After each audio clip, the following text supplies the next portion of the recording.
Guys, the clip of those 3 women who cannot be identified on that podcast pretending to stumble over the pronunciation of Megan Thee Stallion, that proves something to me that I've always thought, that when white people mispronounce your name, it's done on purpose, okay? It has nothing to do with the difficulty of your name or like how ethnic it is, but it's just by virtue of you being black or you being indigenous or a person of color, okay? Like, we know you know how to pronounce Megan, but suddenly when the name's attached to a black woman, it's too difficult. She's talking about Meg, shut up. And I'm not saying it's some like moral failure to accidentally mispronounce a name, okay? But you can tell when it's done on purpose. It's like a feigned confusion, a feigned mispronunciation. And guys, it's also just like linguistically lazy. Sound it out. You know, even when the name is like phonetically logical, they'll still be like, Meg, what are you talking about? And it's so annoying how the label is always put on people with non-Anglo names to accommodate by like using nicknames or enduring mangled pronunciations of their names, instead of you just learning how to pronounce the name. And half the time it'll be 2 syllables. Like, for example, my name is Sinit, and I'll still be like, oh, can I call you Sin? No, you're actually just making it more difficult for yourself. And guys, I will never understand it because they can pronounce Matthew McConaughey. They can pronounce supercalifragilisticexpialidocious. And Game of Thrones character names, it rolls off the tip of their tongues. But suddenly when it's a name that doesn't belong to a white person, it's too difficult. Can I just call you? Shut up. Anyways, guys, that's a reminder of how power manifests in language. Hi guys, welcome back to our channel. In case you're new here, my name is Maren. And I'm Maureen. Right, so in today's episode, you're going to be reacting to a white podcaster who is supposed to be famous here. But to be quite frankly, I didn't know who she was until today. Right, and why are we reacting on this white podcaster? It's because she is having an issue with Megan Thee Stallion. And guys, if I may ask you a question before we move on, how many of you here do not know who Megan Thee Stallion is? We want to conduct a census. How many of you don't know who Megan Thee Stallion is? Yeah, I'm in Africa, and yeah, I know who she is. And to be quite frankly, if you find people who don't know who Megan Thee Stallion is, they are very few. So in light of this topic, let's just listen to what these people had done and why the internet is putting them under fire right now, and then we come back and talk about it. Consider subscribing if it's your first time here, and let us know in the comment section, what do you think about this episode? Let's watch. White women, you're never beating these allegations. Megan, was it the Megan Thee Stallion? What's her name? Meg Thee Stallion. Meg Thee Stallion. Megan. Megan? Really? Megan the Stallion? You can't pronounce Megan now? And you don't know the woman who's dating your ex-boyfriend publicly, who's also one of the largest female celebrities currently on the planet? Okay. Olivia, do you see how that sounds ridiculous?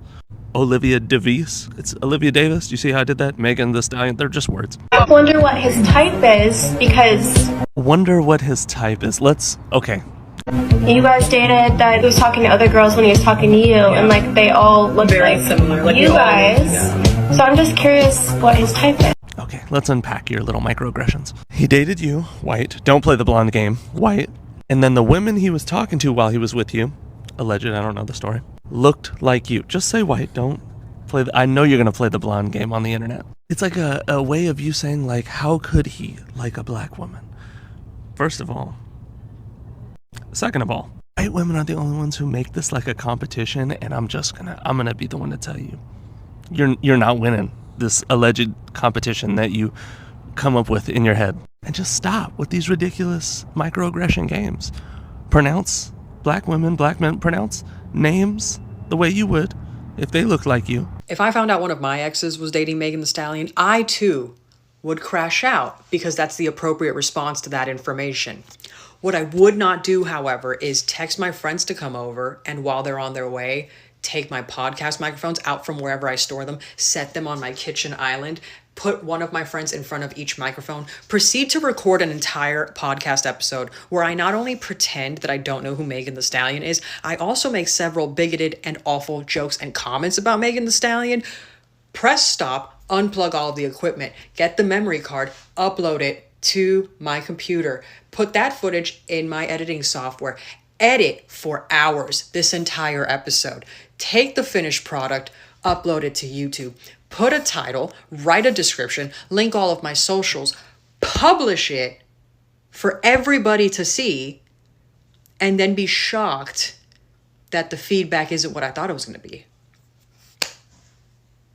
Do you see how many steps were taken where you could have asked yourself, is posting this a good idea?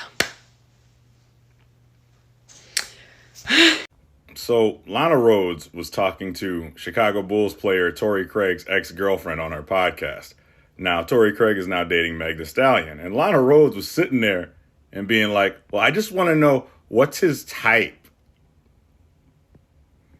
Look, normally, I'm not the type of person to go and call this type of stuff out. But if it walks like a duck and it talks like a duck, it's probably a duck. Lana Rhoades, whether it's her profession or not, asking someone what their type is like the entire color spectrum itself, or a rainbow asking somebody what their favorite color is. Like, how you gonna ask publicly about what somebody's type of woman is when guy was literally your type, regardless if it was your profession or not? I guess what I'm trying to say is, or ask rather, if you clearly don't discriminate, like, what did you expect from other people? And then you got Torrey Craig's ex-girlfriend, whose name I still do not know because you couldn't even find her on his Wikipedia page, asking who Meg Thee Stallion is as if she's not one of the most popular artists in the music industry today. Really? Like, my question to her is, who is Meg? No, who are you? The only person that anybody knows on that podcast is Lana. And trust me, it probably isn't because of the fact that she has a podcast or she has the ability to speak. Y'all really need to go somewhere with that passive-aggressive white women bullshit. So guys, welcome back. Let us know what you think about that episode. You know what I'm glad about today's society is, if you do stupid things, you're gonna get stupid results. And if people need to call you out on something, right now it's very easy because they can actually get you, they can know what your face looks like, they can know even, what you say. Some can even dox you, you know. Exactly. And what I'm saying is, gone are the days when palm-colored people would find it a flex or would make it a flex to not know how to pronounce other races' names, you know, and to be more specific, black people's names. Yeah, this lady, I feel like she couldn't just say Meg Thee Stallion just because Meg is black and because she's jealous. She's jealous of who Megan is. Yeah. And then, you know, someone was even saying 4 of this person's friends, 4 of them, not 1, not 2, not 3, but 4 of her friends are called Megan. You know, so for her to not know how to pronounce the name Megan speaks to the level of her education, to be quite honest with you. Well, genuinely, I feel like she only felt offended because a lot of the times the beauty standards were marked by what she looked like, you know. But like, how could her ex-boyfriend dare to leave her for a black woman? Someone like Megan Thee Stallion, you know, because they don't have the same body type. They're totally different, you know. Right, but what I can say nowadays, really guys, it's not a flex to not know black people's names or any other race for that matter. And this just proves that they normally do this on purpose. Because guys, Megan Thee Stallion, I feel like Megan is such a very easy name. Right now, the names that maybe if she had mispronounced and people would understand would be Russian names, Ukrainian names, German names, you know.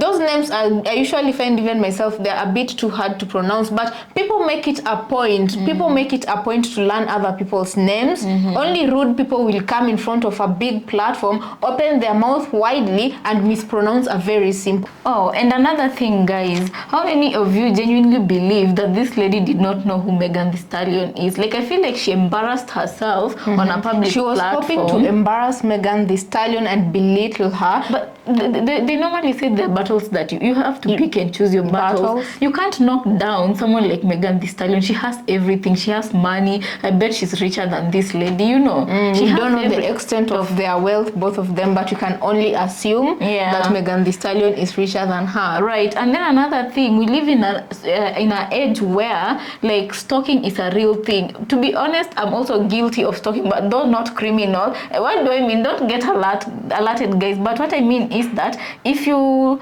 have Instagram and you go onto somebody else's page, it doesn't have to know your competitors. Exactly, you'll scroll through somebody, just one person, you might scroll through more than 3 posts. That is called social stalking, you know. Yeah, just to be familiar with them and what they're about. Exactly. I do believe before they came to this podcast to open their mouth, they had done their research. Even if, let's just say, maybe they didn't know who Megan Thee Stallion is. By the time they were sitting down there, they all knew who she was. I don't think they knew who this lady is, because if this guy is her ex and she's not moved forward, be sure she keeps up to date with who his current happenings with other ladies. So she already knew, you know. And another thing, for example, if let's say I'm going to date somebody, or I meet somebody and they give me their number plus their socials, we follow each other. Right. I'm definitely going to stalk that person just so I can get more information about this person, so that I can arm myself for our first date, so that I can get to know what is he about, you know. So you mean to tell me this lady came to sit down on a podcast and talk about a lady who's currently dating her ex, and she didn't know even the name? That's a lie. That's a lie, man. Yeah, anyway, guys, this just proves what we've been knowing a lot. I mean, palm-colored women, it's her type. It's not even that they don't want to go through the trouble of learning people's names. It's that they do it deliberately. They just simply don't want to know. Hoping that they can hurt your Feelings by not knowing. But little do they know, nowadays people don't care. They don't care. No, I remember a time a point in life where Nigerians, you find a lot of Nigerians abroad, you know. And it got to a point where Nigerians used to shorten their names because palm-colored people could not, when they went abroad, palm-colored people could not pronounce their names. And Nigerians have beautiful names. You know, I usually feel actually in Africa, if I were to be asked the countries with the most beautiful names given to people, I would say number 1, South Sudan. South Sudanese names sound so good, like Akech Adut. You guys, you don't know the beauty in that name. Akech Adut. Akech Adut. Number 1 would be South Sudanese names. Number 2 would be South African names. Mayorkun. Oh, Mayorkun. It sounds something. It just kingly, you know, kingly, royalty, Mayorkun. That is a South Sudanese name. Number 2, a country I feel that has the most beautiful names, South African. Tumesi Ntebele. You guys, you don't know. And then number 3, the country with the most beautiful names, Nigerians. Oluwefemi. You guys. Anyway, my point is, for us Africans, please, never be ashamed of people mispronouncing your names, because the problem is not you, it's them. Right. It's on them to not know who you are, what your beautiful name is, or what it represents. Yeah, guys. So let us know what you think about that episode on the comment section. But I think my parting shot would be just a reminder: before you do anything, it's gonna it's gonna be all over the internet. So don't look stupid while doing it, so that you can get stupid responses. Right. Anyway, guys, let's see you on our next episode. As usual, we wanna thank you so much for keeping us company on this one, and we'll see you on our next episode. Consider subscribing if it's your first time here.